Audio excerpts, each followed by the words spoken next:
Now about 6,800 very rich people are queuing up with a check of $450,000 to buy a Ford.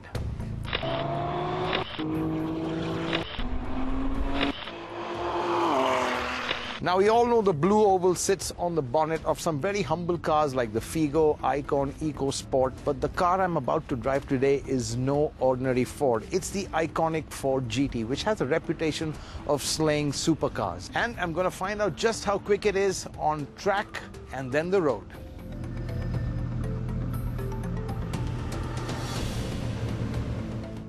It's a nice cozy fit. It is.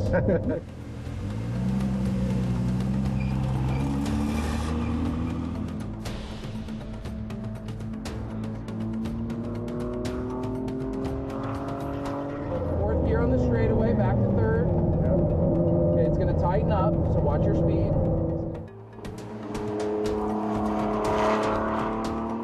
The mid-mounted 3.5-litre V6 engine is shoved as far forward as possible and is just inches away from my helmet, and again feels race car-like with its raw mechanical noise and hissing turbos. But to be honest, the GT's engine note is the biggest disappointment. It's hard to make a V6 sound like a V8, especially if it's turbocharged. Sure, the engine is loud, but the note isn't sweet or refined and is more a cacophony of sounds. What is sweet though is the monstrous 647 horsepower and a tidal wave of torque that ensures you won't ever complain about performance. There's no turbo lag to speak of, and the first prod of the throttle pedal slams my helmet back into the seat. The GT is bloody fast and rockets from corner to corner with a ferocity that makes the 0 to 100 time of 2.9 seconds completely believable.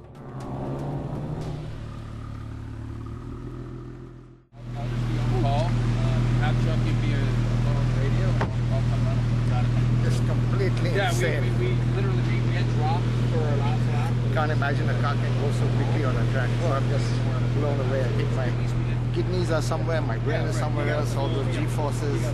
Oh, I don't think I have driven any street legal car so quickly. In fact, this car should be illegal.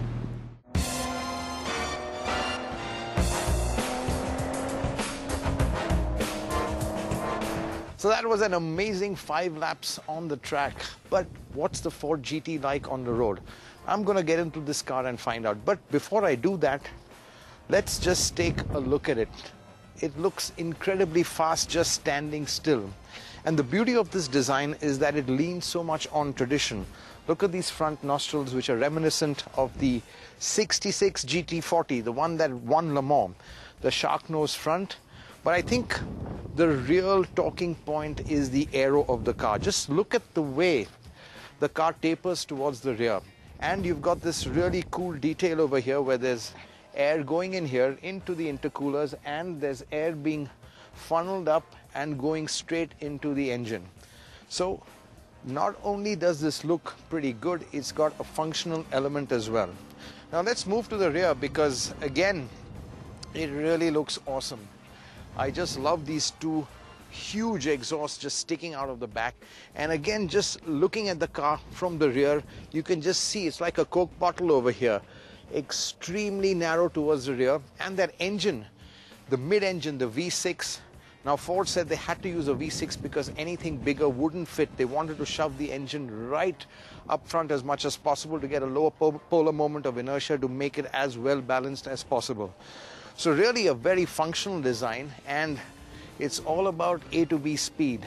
But now I'm going to jump in and tell you what it's like on normal roads. Butterfly doors, they look fantastic, don't they?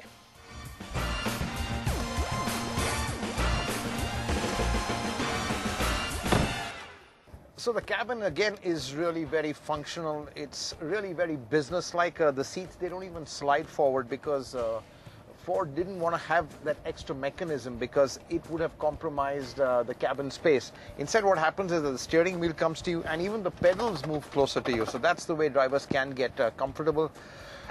Again, the interior carbon fiber all around really looks the business. But what I really love is the steering wheel. All controls are on the steering wheel, which means you never have to take your hand off the wheel. And given the speeds this car is capable of, I think that's quite sensible. The other thing is that the cabin is really narrow. You've got this very slim center console over here, so you're very, very close to the passenger. So if you have a waist of more than 42, better be careful, you'll be rubbing stomachs. And though this is a supercar, they haven't forgotten a few touches of practicality. You have a cup holder here. You can't sell a car in America without one. And in this smartphone age, you can't do with USB ports either. The Ford GT has 2 of them. Okay, I'm ready to go.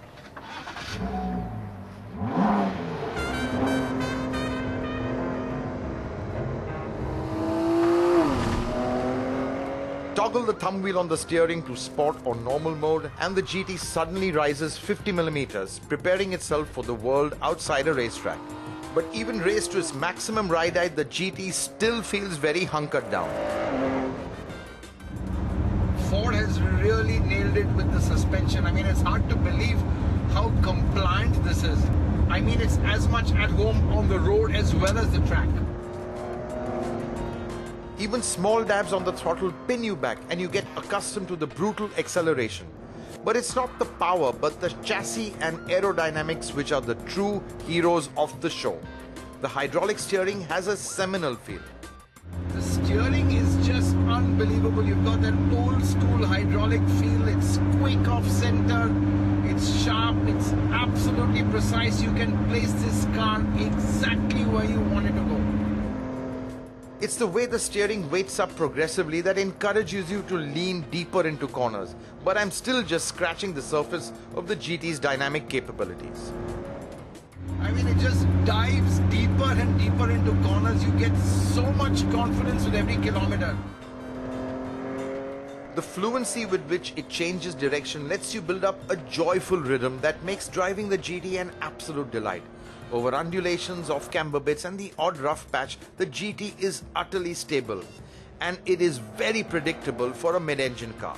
The ride is pretty impressive too, and in comfort mode feels surprisingly pliant. What an unbelievable day it's been, and I can tell you, I don't think I've driven a car that is so honed for speed like this one. The handling is just absolutely brilliant, be it on the track, be it on the roads, and you really get the feeling that this car has been designed to go really fast A to B. It is really a weapon for speed. And what really makes it special is that what Ford have really done with this car has a lot of future tech, but at the same time it leans heavily on tradition. It's racing tradition. You can see that in the looks, and you can just see that in the character of the car. Now, this car may not have the flamboyance of the Italians, and I think even the engine note of the V6, well, that really doesn't sing the way I would like it to. But otherwise, this car is at a completely different level. And just to end on a bit of a sad note, this car will not be made in right-hand drive, which means even if you can afford it, you really can't have it in India. So, dream on.